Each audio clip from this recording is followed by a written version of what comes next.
Hello বন্ধুরা, আপনাদের স্বাগত জানাই বাংলা মেডিসিন রিভিউ ইউটিউব চ্যানেলে। তো আজকের মেডিসিন রিভিউ এমন একটি মেডিসিন সম্পর্কে আলোচনা করব যেটা আমরা আমাদের অ্যালার্জিক রিয়াকশানে ব্যবহার করে থাকি। আজকে জানবো এই ট্যাবলেটটির সঠিক ডোজ সম্পর্কে, এর সঠিক ব্যবহার সম্পর্কে, কি কি সাইড ইফেক্ট দেখা যায় এই ট্যাবলেটটি সেবন করাকালীন, এবং কি কি সাবধানতার সাথে এই ট্যাবলেটটিকে ব্যবহার করতে হবে। তাছাড়া যে উপকরণগুলি আমাদের শরীরে কিভাবে কাজ করে, অর্থাৎ এর মোড অফ অ্যাকশন সম্পর্কে জানবো। তো তার আগে আপনি যদি আমার চ্যানেলে নতুন হয়ে থাকেন, প্লিজ চ্যানেলটিকে সাবস্ক্রাইব করে সম্পূর্ণ ভিডিওটি দেখতে থাকুন। আজকে আলোচ্য বিষয় যে ট্যাবলেটটিকে নিয়ে, যেটি হলো কোনার্ক কোম্পানির কনসেট LM ট্যাবলেট, যার মূল উপাদান হলো মন্টেলুকাস সোডিয়াম এবং লিভোসিট্রিজিন। তো কখন এই ট্যাবলেটটি আমরা ব্যবহার করব? আগেই বললাম, যদি আমাদের শরীরে কোনো অ্যালার্জিক রিয়াকশান দেখা দেয় সেই ক্ষেত্রে এই ট্যাবলেটটিকে ব্যবহার করব। যেমন হচ্ছে আমাদের যেমন নাক দিয়ে জল ঝরে, চোখ দিয়ে জল ঝরে, হাঁচি কাশি দেখা দেয়, চোখ লাল হয়, স্কিনে র্যাশেস বের হয়। এছাড়াও আমাদের যে বিভিন্ন রকম স্কিন ডিজিজ, সেই স্কিন ডিজিজের ক্ষেত্রেও এই ট্যাবলেটটিকে ডাক্তাররা প্রেসক্রাইব করে থাকেন। এছাড়াও আমাদের ব্লাডে অ্যালার্জির মাত্রা বেড়ে গেলেও এই ট্যাবলেটটিকে ডাক্তাররা প্রেসক্রাইব করে থাকেন। এছাড়াও আরেকটি কন্ডিশনে এই ট্যাবলেটটিকে ব্যবহার করা হয়, যদি কোনো ব্যক্তির অ্যালার্জির জন্য অ্যাজমা দেখা দেয়, যে অ্যালার্জির জন্য তাদের শ্বাসনালী ফুলে গিয়ে তারা শ্বাস নিতে অসুবিধা বোধ করে, সেই ক্ষেত্রেও ডাক্তাররা এই ট্যাবলেটটিকে প্রেসক্রাইব করে থাকেন। তো চলুন জেনে নিই এই মন্টেলুকাস সোডিয়াম ও লিভোসিট্রিজিন আমাদের শরীরে কিভাবে কাজ করে, এর মেকানিজম অফ অ্যাকশন কি। এতে থাকা যে লিভোসিট্রিজিন, যেটি একটি অ্যান্টিহিস্টামিন গ্রুপের ড্রাগ, অর্থাৎ H1 হিস্টামিন রিসেপ্টর ব্লকার।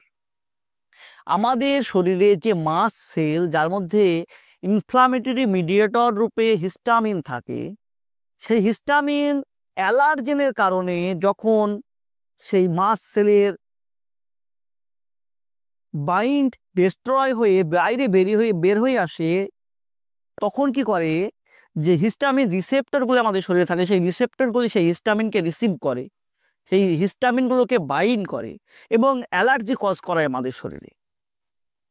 তো যেহেতু লিভোসিট্রিজিন একটি H1 হিস্টামিন রিসেপ্টর ব্লকার, সে রিসেপ্টরগুলিকে ব্লক করে দেয়, যার ফলে কি হয়, সেই রিসেপ্টর সেই হিস্টামিনকে বাইন্ড করতে পারে না এবং অ্যালার্জি কজ করাতে পারে না। এইভাবেই আমাদের শরীরে লিভোসিট্রিজিন কাজ করে। এছাড়া এতে থাকা যে মন্টেলুকাস সোডিয়াম, যেটি একটি লিউকোট্রাইন রিসেপ্টর ব্লকার, এটি কি করে, লিউকোট্রাইন মেসেঞ্জারকে ব্লক করার কাজ করে, যার ফলে আমাদের যে এয়ারওয়েজ, আমাদের যে শ্বাসনালী অ্যালার্জির কারণে ফুলে গিয়েছিল, সেই ফোলাকে, সেই সোয়েলিংকে কমানোর কাজ করে এবং আমাদের যে শ্বাসকষ্ট হচ্ছিল সেই শ্বাসকষ্টকে কমায়। এইভাবেই মন্টেলুকাস সোডিয়াম কাজ করে। তো এটি কিভাবে সেবন করবেন, কিভাবে খাবেন, এর ডোজ কি? এটি আমাদের শরীরে 16 থেকে 24 ঘন্টা পর্যন্ত স্থায়ী থাকে, অর্থাৎ এর ক্রিয়া হচ্ছে 16 থেকে 24 ঘন্টা পর্যন্ত। তাই এটি ডাক্তারবাবুরা আমাদের সাজেস্ট করে থাকেন দিনের মধ্যে একটি করে খেতে, একটি ট্যাবলেট রাত্রিবেলায় খাওয়ার জন্য।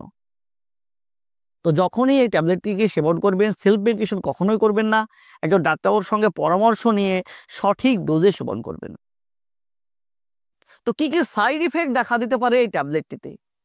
এই ট্যাবলেটটিতে যেসব মোস্ট কমন সাইড ইফেক্টগুলো দেখা যায়, যেমন হচ্ছে নসিয়া, ভমিটিং, বমি বমি বমি ভাব, হেডেক অর্থাৎ মাথা যন্ত্রণা, অ্যাবডোমিনাল পেন, পেটে ব্যথা, আপার রেসপিরেটরি ট্র্যাক্ট ইনফেকশন।